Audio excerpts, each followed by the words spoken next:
Assalamualaikum warahmatullahi wabarakatuh dan salam sejahtera. Bersama saya Akish Hami dalam Bijak Channel. Pada hari ini, majlis breakfast Milo akan dijalankan. Berbagai lagi aktiviti menarik menanti murid-murid. Tak sabarnya!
Hari ini kita bersama Encik Syahrul, pengarah Milo Wilayah Persekutuan Pantai Timur.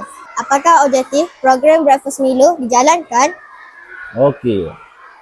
Objektif ni kita untuk memastikan semua murid-murid atau pelajar makan sarapan pagi. Pasal kalau tanpa sarapan pagi macam tadi yang di video tadi tu kata kita memerlukan tenaga kan ya. So untuk memastikan pelajar bila sampai di sekolah mereka dah makan dulu. Dan bila dah makan perut dah okey, dah kenyang. So Milo boleh fokus untuk pembelajaran dengan lancar sebab nampak boleh dan juga mengharungi hari itu dengan jaya. Seterusnya, kita bersama Abang Milo Izwan. Seronok tak bekerja sebagai Abang Milo? Ya, sangat seronok. Okay, sebabnya tengok murid-murid beratur menunggu air Milo yang sedap dibuat oleh Abang Milo sendiri.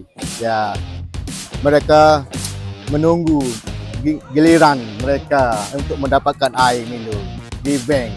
Ya.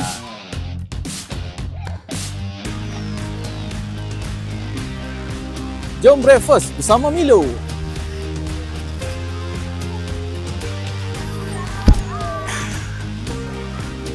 Minum Milo, tenaga untuk melangkah jauh.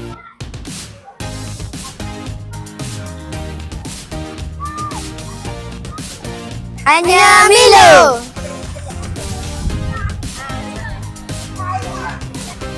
Alhamdulillah, majlis pada hari ini diraihkan dengan penuh meriah.